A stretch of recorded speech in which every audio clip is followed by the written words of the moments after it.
Hello, everyone. Welcome to today's live broadcast, Beyond the Buy, the critical role of data, relationships, and experience in comparator sourcing success.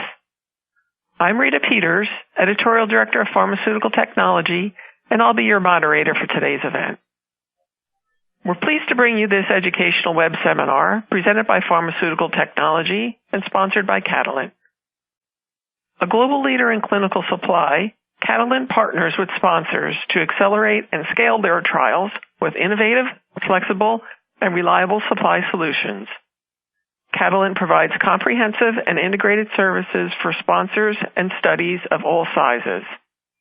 The company offers full-service packaging, cold chain distribution, and specialized capabilities across the globe to solve clinical supply challenges. To find out more, you can visit them at www.catalent.com. I have a few important announcements before we begin. This webcast is designed to be interactive, and I encourage you to ask questions during the event. You can submit questions by typing them in the Q&A box, which can be found on the right-hand side of your screen.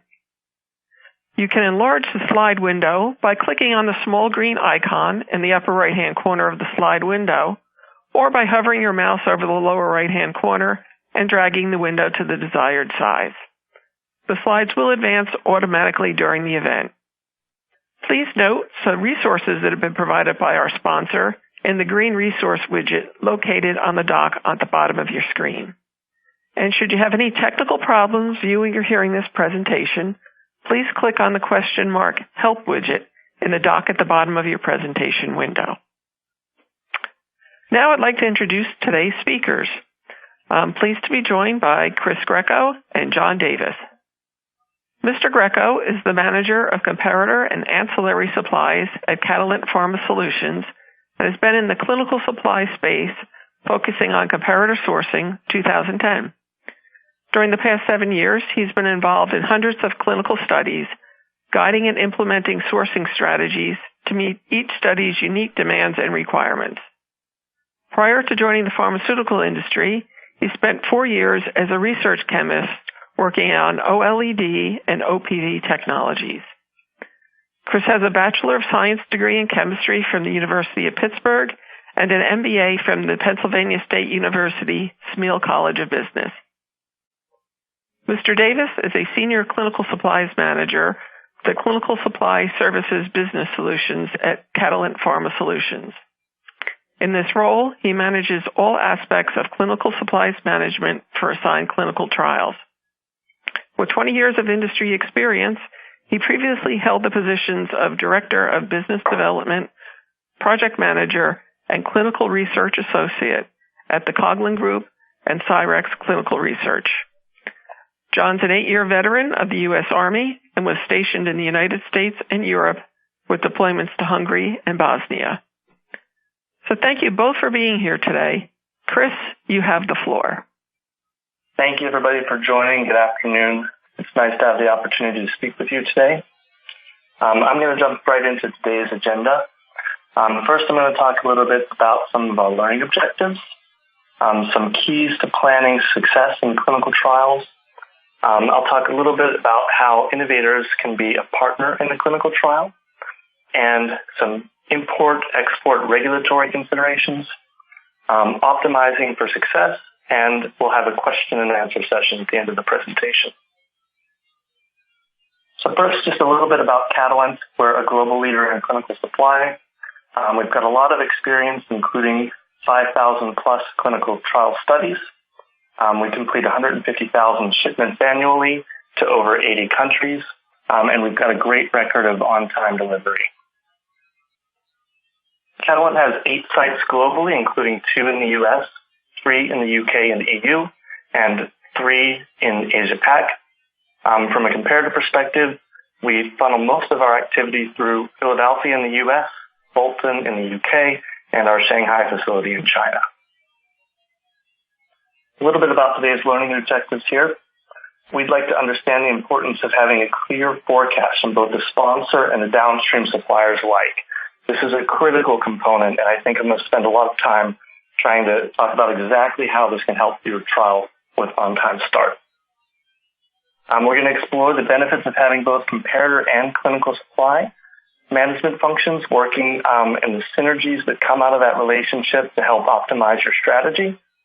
We're going to understand the importance of collaboration and clear, transparent communication between all the parties and some of the benefits that can enable. And we're going to learn how using an optimized approach can potentially improve inventory management and supply chain performance. So I'm going to get right into the keys to success in comparator sourcing. The most important thing is to start early. And when I say start early, I mean it on several levels. I mean start early in terms of your information gathering and planning phase, when you're choosing your comparator and trying to see what's your comparator strategy, but also when it comes to the execution phase. Delays can come up from time to time, and it's always best to give yourself plenty of lead time for purchasing the product and for planning. So starting early is absolutely a key for success here.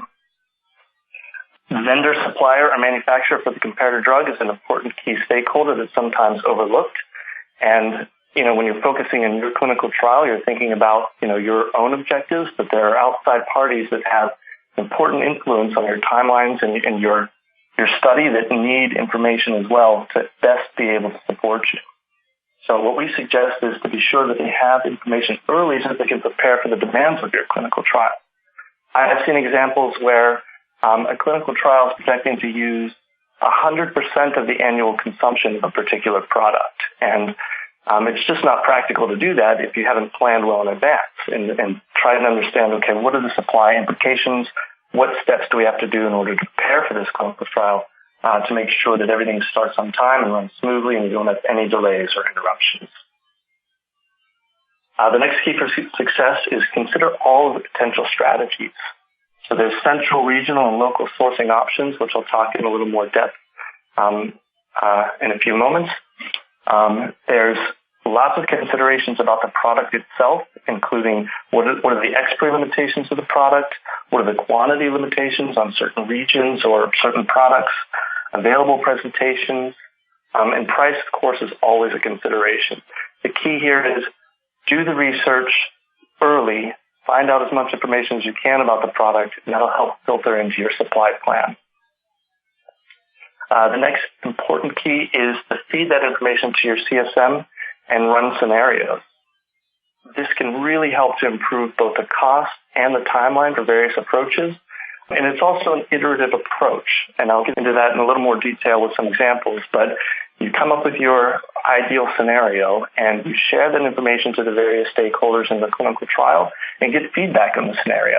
Is this feasible? Is our plan feasible? What steps do we have to take in order to make sure that we can execute on this plan? And then incorporate that feedback back into your plan and refine your plan accordingly. Just to reiterate, starting early is critical for success. Consider all the potential strategies and then feed that back to your CSM and run various scenarios to try and understand the best plan forward. So I'm just going to talk a little bit about the various comparator sourcing strategies. One common approach is the central sourcing strategy, where you're buying from one region, either the US, for example, or the EU, and distributing the product globally to all the clinical sites from there. Another option is local sourcing, and this is where you would buy the product locally in the country and have it delivered directly to the depot or clinical sites in the country where the clinical trial is being conducted. So both of these strategies have their strengths and weaknesses. I'm just going to touch base a little bit on each of those points. So the benefits for central sourcing is an efficient process. You've got large single lots, big batches of product typically. You can get documentation when you're buying it from a single source and you're buying direct, for example, in the EU. It's fewer suppliers and transactions to manage, and you get kind of better expiry on the product and access to larger quantities. For local sourcing, some of the benefits are you don't have to worry about import and export, which has its own set of challenges. The drug's already labeled in the local language, and there's less risk of storing your bulk if it's a cold chain product, where the product is just sourced and shipped to the sites locally in country. So the challenge with central sourcing is that maybe you have to have a labeling strategy It could be a booklet label where you put a label on the product for every country that you're shipping it to. It requires some regulatory input into what needs to go onto the labels, as well as input about import and export considerations. You may have formulation varying between countries, so some versions of the product may be approved in the U.S. and Europe, but not all of those presentations are approved in every country. So there's additional considerations as to how you classify your product in your filing, which is another thing to consider when you're using central sourcing strategies. Some of the challenges of local sourcing is that you're relying on local wholesalers. It could be a challenge in terms of auditing those local wholesalers, where you've got to send somebody to every country in your trial and make sure that you've audited all the wholesalers to make sure that they're following the correct procedures. There could be supply limitations locally in each country where the product is either not available or not approved or in really limited supply. And this tends to work best with open label studies. And local labeling may also be required. In some countries, you may have to put a small ancillary label on the product that says it's for use in clinical trials, for example. So that can be a logistical issue as well when you're managing multiple countries and local supply. Commonly, we see the regional sourcing strategy as well, which is a combination of these two strategies, where you'll use central sourcing in the U.S. and in Europe for the bulk of the countries in your study. And then if any countries have problems with importation or a particular reason that local sourcing makes sense for that particular country, it'll be a combined strategy. So I just want to touch a little bit on the U.S. supply chain and show how it works. So when you have a product that you're interested in purchasing, the first logical step is to go directly to the manufacturer for the product. In many cases, particularly in the U.S., the manufacturer has a preference to sell the product via their authorized distributors. So they primarily own the intellectual property. They develop the product, maybe outsource the manufacturing, and they certainly, most of the time, outsource the distribution of the product. So they may direct you directly to the next tier of suppliers, which is the major distributors. In the U.S., there's 3 major wholesalers that supply 85 to 90% of all of the drugs that make it out to hospitals and pharmacies all over the U.S. They have a little bit of reluctance in some cases to support clinical trials, but in some cases they can.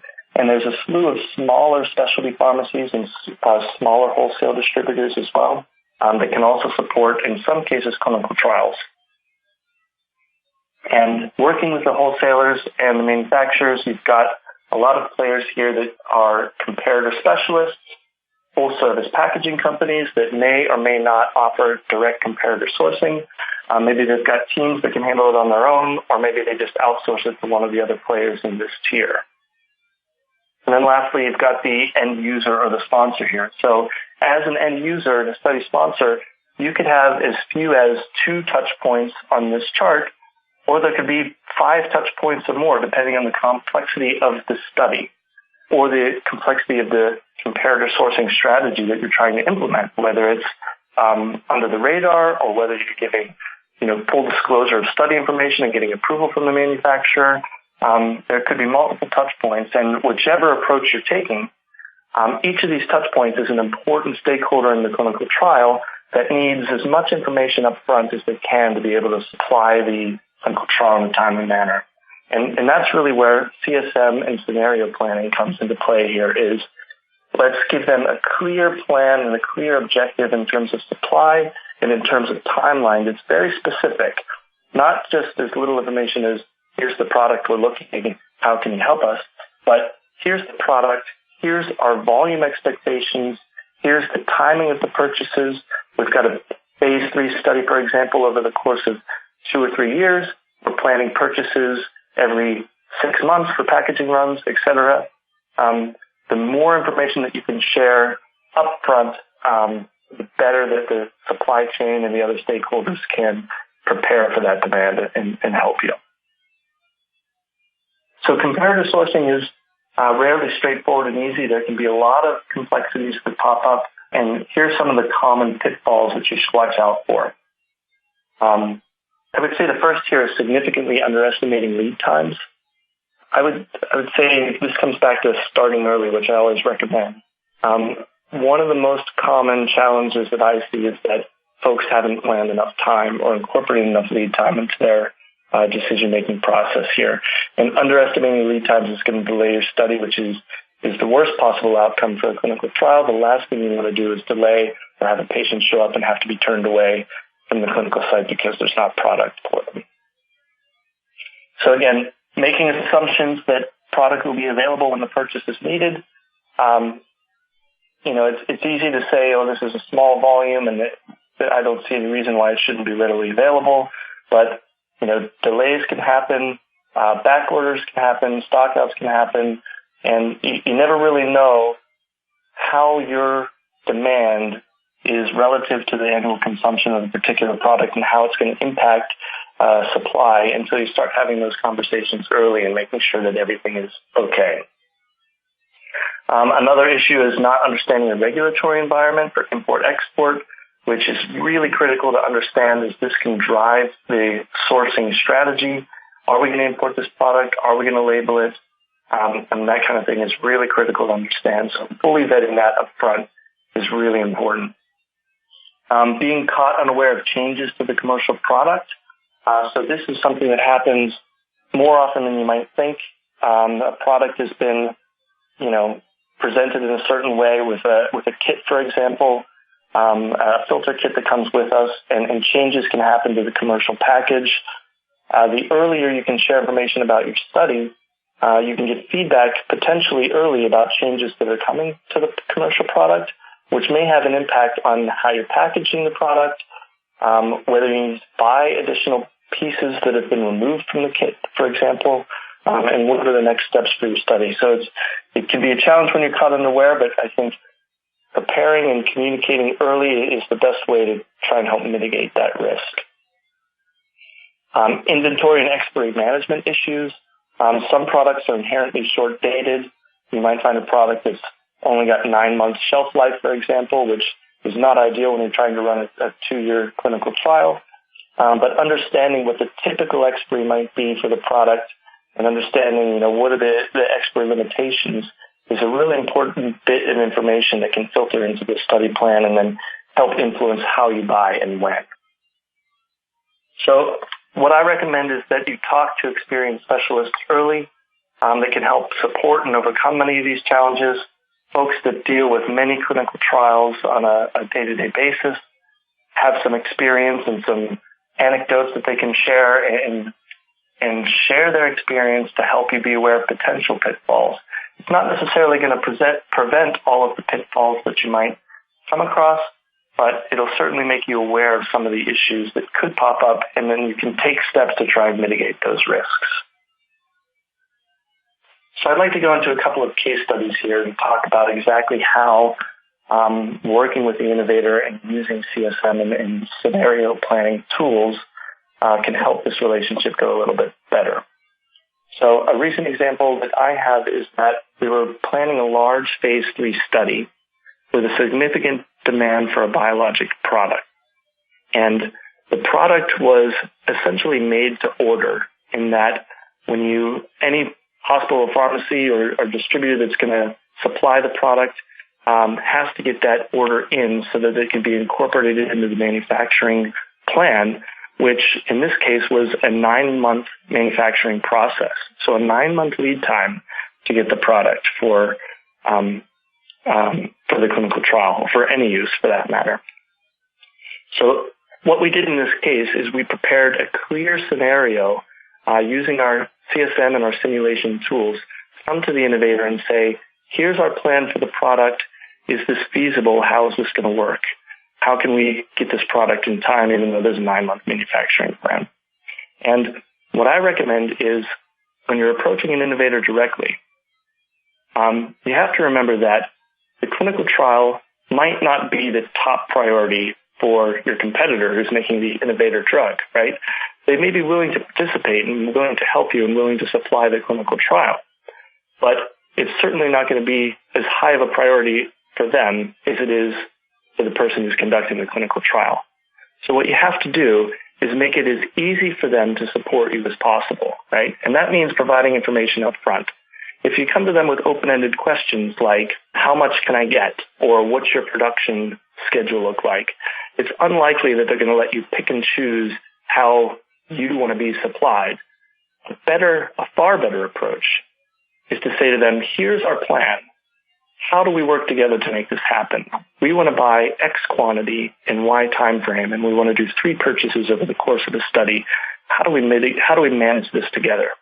And in those cases, you can get a great support from the innovator. So in this particular case, the bulk that we were going to use for the clinical trial had a 9-month lead time, and there was no way around that. It had to be manufactured. We had to wait. But they were able to accommodate us and provide small quantities up front in 2 tranches while our bulk is being manufactured so that we can supply the early portions of the clinical trial and not push our first patient in date. So essentially, they came back to us with, okay, we see your plan. Here's how we can help you. We'll provide some now. We'll give you some at the bulk. We'll give you as much expiry information as we get it. We'll let you know what's coming. We'll let you know if there are any issues. And the result of this study is that we were able to supply it on time, even though we had a 9-month lead time to get the product, and our start date was 6 months from the time we reached out to them initially. So it's critical to try and provide them information, let them give you feedback, let them try and work on a solution with you, as opposed to coming to them with open-ended questions like, well, how do you recommend we get this? So that's a great example of using the CSM and the planning to come with a crystal clear plan to the innovator and let them provide comments and feedback from there. So the second case study here is about saving money on the product. So in some cases, when you go directly to the innovator to buy the product, they will support the trial, but they'll do it in a way that makes logistical sense for them. So for example, they'll say, yes, we support clinical trials, but we support them out of our facility in Germany. The reason we do that is because Germany has a great capacity. We use our German site to distribute product to other countries in that region. They've got the bulk supply. They can support large single lots. And it's just easy for us if you take the product out of our German facility. The challenge is that Germany is not necessarily a low-cost market in Europe. And if you buy it from Germany, you pay the German price. There are other countries within Europe where you can buy it at a lower price, but maybe you can't get the same volume or the same quantities that you would be able to get out of Germany.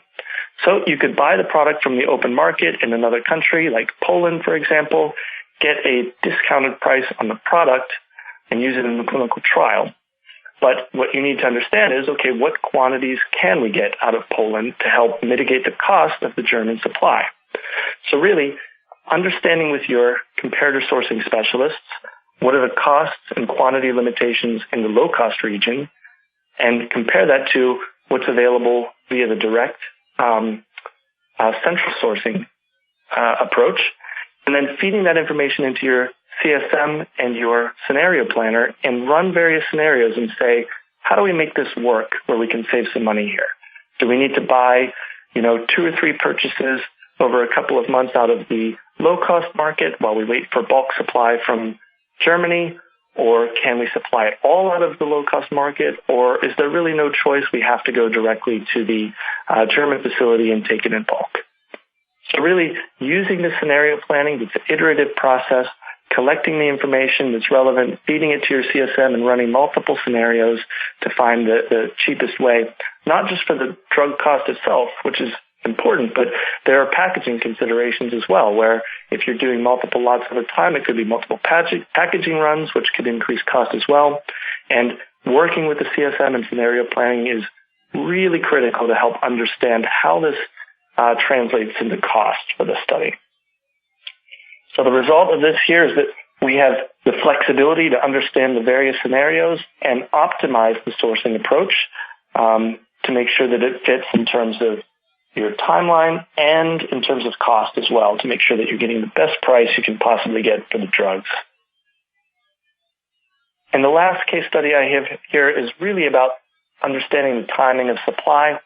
So you may be having a sourcing strategy that requires some pooling of supplies. Maybe the product is available in limited quantities or is only done in certain production runs, or you're trying to pool it from smaller suppliers where you can get, for example, 200 packs per week or 200 packs per month.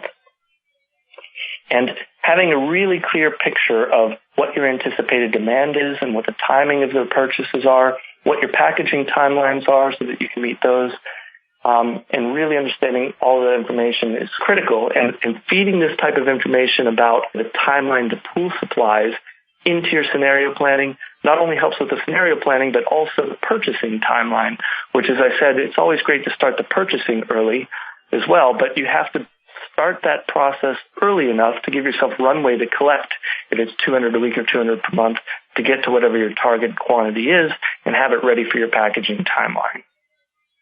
Okay, so knowledge and information about the expiry and the supply availability really feeds in well to CSM and this iterative process of coming up with a plan, looking at the reality of the supply chain and what's achievable, and then tweaking your plan based on the market to make the ideal scenario.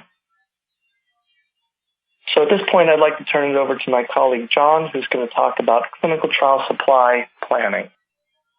Thank you, Chris. That was excellent information. Hello, everyone.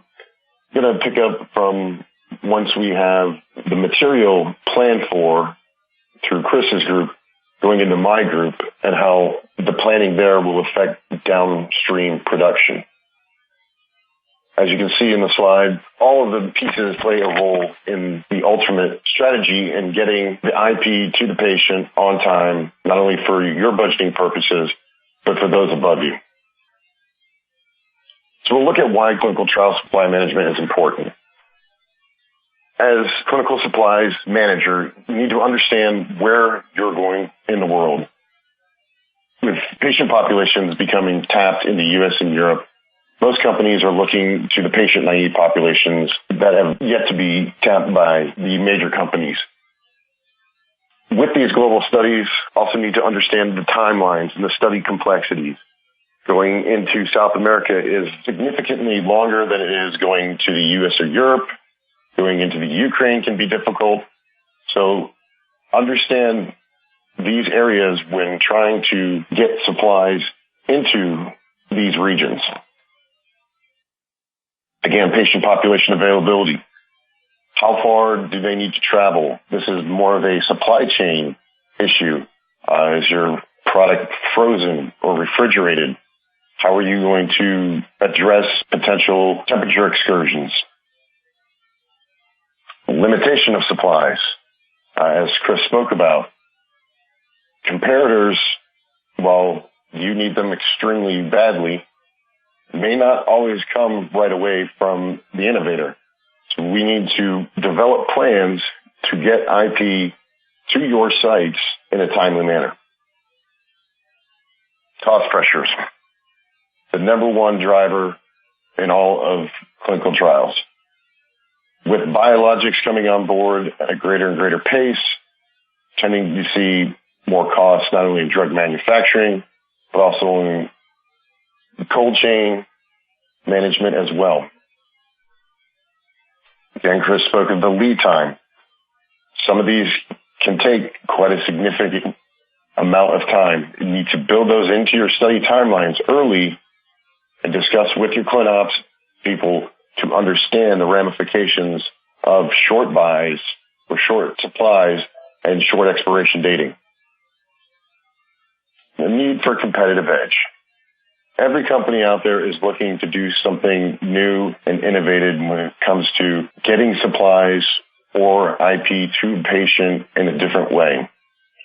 While this is great from the ClinOps and the sales side, it can be very difficult from a clinical supply management side. So understand that your competitive edge may be difficult for the ClinOps as well as CTM people that you're working with. Space limitation at study sites. This is another one where we as clinical supply managers understand that you need a vial for injection Do you also want to supply syringes? Do you want to supply alcohol swabs? All of that creates a kit, which over time becomes bigger and bigger with all of the supplies you've decided to include, but the site may not be able to handle. Research institutions typically have less space than the hospital pharmacies, something that as a clinical trial manager or clinical supply manager, you need to understand the ramifications of building those kits. And everybody's favorite regulatory / ClinOps considerations. Importing into the EU is not difficult, but it can be a timely process.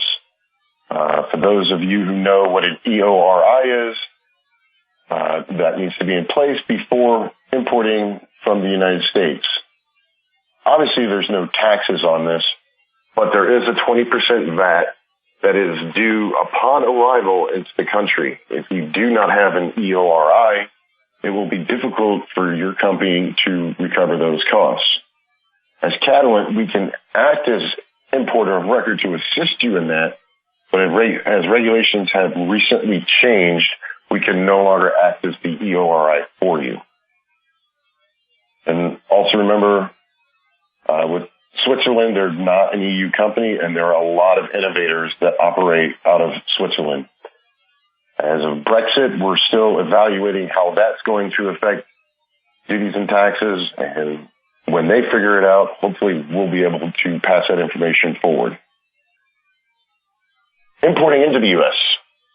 Duties and taxes are paid, obviously leaving the EU, but there's no real taxes on IP coming in.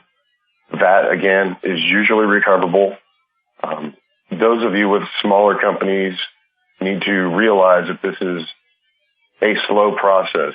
You need to manage your burn rates, understanding how long it's going to take for you to get your VAT reclamation process back to you. IMPD. As you all know, when you submit around the world to various countries, all manufacturers must be listed. So taking this into consideration with Chris's information, you need to understand which strategy is going to work best for you. Will it be a central sourcing? Will it be a regional or local? And how many times are you going to need to update the IMPD for different buys in case certain sectors are not available to you? And this is another cost consideration for every time that you submit, obviously, that there's a fee. Expiry update management. Every time there's an update to this, you need to update the local regulatory authorities. There is a cost that now is bared by the sponsor for every time you need to update the local regulatory authorities. Host country regulations. As you know, countries like South Africa require the actual name of the physician to be on the label. So if you're doing a central sourcing or regional sourcing, you need to account for this in a cost and time consideration. Drug accountability. Certain countries will not let you export the drug for drug destruction. So those are costs that, again, need to be considered when optimizing your trials, as well as working to bring IAP into the country. From a ClinOps perspective, as well as an optimization, trial design, enrollment rates, startup dates are critical to someone in my position to be able to feed all of that into our scenarios and understand where we will or may run out of drug. This information, I can't stress enough, has to be as 100% pure or expected as possible. The change in these numbers could drastically affect not only your timelines, but your budgets. Chris went over a case that he had. Here's something that I'm currently working on with a customer. Their IP is extremely expensive to produce. Their comparator has a very limited short shelf life. There's very limited quantities in the United States. It was more difficult to get through the EU innovators than it is the U.S. However, most of their sites are located in the EU. So we've decided on multiple packaging runs. The kicker here is that this is a smaller company and doesn't have a huge war chest of money behind them. When we explained to them the 20% VAT that was going to be required to getting into the EU, it was well over $1 million. This is key for a company that has a pretty quick burn rate and not a lot of funding. This is why we need to bring everybody to the table up front when we're talking about this. Specifically finance. Our company, like most others, aren't real key on ponying up $4 million for IP and then waiting for you to pay. So finance needs to come into the discussions early on, because nothing happens until money exchanges hands. So, as I said, you need to bring everybody on board. Yes, finance people can be difficult because they're straight line thinkers, where most of us have to think outside the box on how to solve problems. This is the high cost of comparators. Optimizing will help you reduce excessive overage, as well as assuring that you have what you need when you need it. As you can see, there are a number of things that need to be considered. Your sourcing, your finances, your ClinOps people, your scenarios, whether you have your own internal CSM or you contract a CSM. I cannot stress how important it is to run those scenarios to keep you on time and on budget. And then the last point, what happens? As we've seen in the last few months with hurricanes, earthquakes, forest fires, what's next? You need to understand how every one of those scenarios can and will affect how your study is conducted. At the moment, that's all I have. We'll now open it up for further questions. Thank you. Well, thank you, Chris and John, for the informative presentations. Before we get on to our Q&A session, I just want to remind our audience that they can submit questions by typing them in the Q&A box, which can be found on the right-hand side of the presentation window. So let's see. All right, our first question, Chris, this one's for you. How do you manage changes in demand with respect to your commitment to buy an innovator's product? So I think that's an excellent question. And the answer is really back to crystal clear communication. So if we go back to the example, purchasing product in bulk directly from the innovator and then manufacturing a custom batch for our study. It's understandable that there may be changes in demand, or maybe your study is enrolling more slowly than you expected and you don't need the product. Really, it's about following your enrollment as the study goes on and continuing to run the scenarios and any information that you have, pushing that forward as quickly as you can so that you can then think about how you want to address it from a supply perspective. So, for example, if you know that you're going to need half of what you initially projected, and there's a batch being made for you, you've committed to the batch already because they're doing a custom batch for you. But if you let them know early enough, they may be able to reallocate that product elsewhere and work with you. So the key is really about communication, trying to understand how things are going, and then pushing that information out to the appropriate stakeholders so that they can adapt as well. And there may not always be a perfect solution, but when you share the information, everybody can then adjust their plans accordingly and try to adapt and work together. Okay, thank you, Chris. John, we have one for you. So what's the most common roadblock to successfully managing clinical supplies? Again, another great question. From my experience, everyone is really good in bringing the clinical people together, their contractors or vendors, bringing them to the table and setting a plan. The one thing they always forget to bring are the money people, the ones that hold the purse strings. It's hard for them to understand when somebody at their ClinOps side is saying, because we need the money, if they're involved in the discussions early on as to why we need the money and how things are going to cost, they can better plan those potential pitfalls down the road. All right. Thank you, John. Looks like this next one's for you also. So what basic information is needed in order to maximize usage of a comparator at a country or site level? As I spoke to in my slides, the most important basic information, number of subjects per site, the anticipated startup date, screen fail rates, enrollment rates, study startup dates per region really help myself and the team to understand where to put our first foot forward. What is the most important or critical piece to get up and running? Okay, thank you. Chris, this question's for you. Are there certain drugs that can't be sourced for comparative purposes from any source? Well, I think there are, in some cases, supply challenges, in some cases, significant challenges, but in almost all cases, there's some kind of workaround to get the product.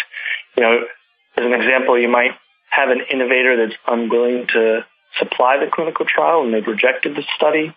I'd say that's very less common these days than it used to be, but it does still on some occasions happen. And then it's really about trying to find a solution via the wholesalers or pharmacies or whatever other suppliers that you have access to try and work around the situation. I don't think there's any cases where it's absolutely impossible to get the product unless it's completely discontinued or not on the market anymore or long-term backorder with manufacturing issues. Those things can happen, but really it's just about understanding, what's the situation and how do we either change our plan or work around the issue. Okay, thank you, Chris. John, this one's for you. What are the most common delays once the comparator has been purchased? A key question. The most common delays are receiving the comparator from the innovator to update the label stock, the IMPD, any regulatory documents. Once that's in-house, that's pretty easily done, but we've all been burned by this is what it's supposed to be, and then something shows up and it's completely different. So getting that information or getting the information once the IP has been delivered is critical. It's usually the delay that's longest, but again, that's just the start of it. There's the regulatory delays in submitting, and as well as the customs delays going into the various parts of the world. Okay, thank you. Chris, what happens if I get my comparators from more than one source only to discover that they differ in appearance? Is there any way to know this will happen in advance? I would say, what is the origin of that discrepancy? Is it because it's a different presentation in one country versus the next? Or is it because you've ordered a different NDC code, for example, in the U.S., where you've ordered the 50 milligram in the U.S. and maybe the 100 milligram from another supplier? But digging into what's the cause of the issue. And those types of things do happen from time to time, where there's, especially when you're dealing with multiple suppliers, there can be communication gaps, of course. So I would say if I were to run into that scenario, the first thing I would do is try and address what's the origin of the issue. And hopefully you've done what I recommended and started early enough that you can work with the supplier or with the innovator or the local countries and either exchange the product or buy the other product, the correct product that you need, and try and mitigate those types of issues without having any impact to your study. So I would say it can be difficult to avoid issues like that completely. Things happen and you may run into that type of thing. So just make sure that you, as I said, start early in the planning and gathering information. Make sure you have all the information, and also start early in your processing of the orders, just in case something like this pops up. You're not against the wall and risking patient supply or having a patient impact, which, again, is the worst possible outcome. So make sure you have enough time. If an issue comes up, you can do whatever needs to be done to address it. Okay, thank you, Chris. John, we have a question for you.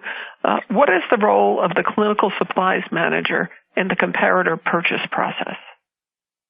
The CSM is probably put in the toughest position. They need to work with not only clinical, but also packaging, comparator group, logistics, regulatory, and develop timelines with everybody's best guess information to put together a timeline for what we believe will be available to us. We run the scenarios to ensure what is needed gets where it is needed at the time it's needed. It's a very labor-intensive process to understand or to make everyone else understand your role and that the information they're providing must be as accurate as possible. Okay, thank you. Well, Chris, John, I want to thank you for your presentations and for fielding the audience's questions. I'd like to thank the audience for participating in today's event, and I'd like to thank our sponsor, Catalent, for making today's webcast possible. This program will be available for on-demand viewing through November of 2018. You'll receive an email from Pharmaceutical Technology alerting you when the webcast will be available for replay. And I invite you to forward that announcement to any colleagues who may have missed the live event.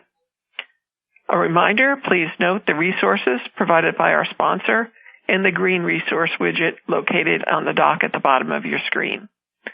So thank you all for joining us, and have a great rest of your day.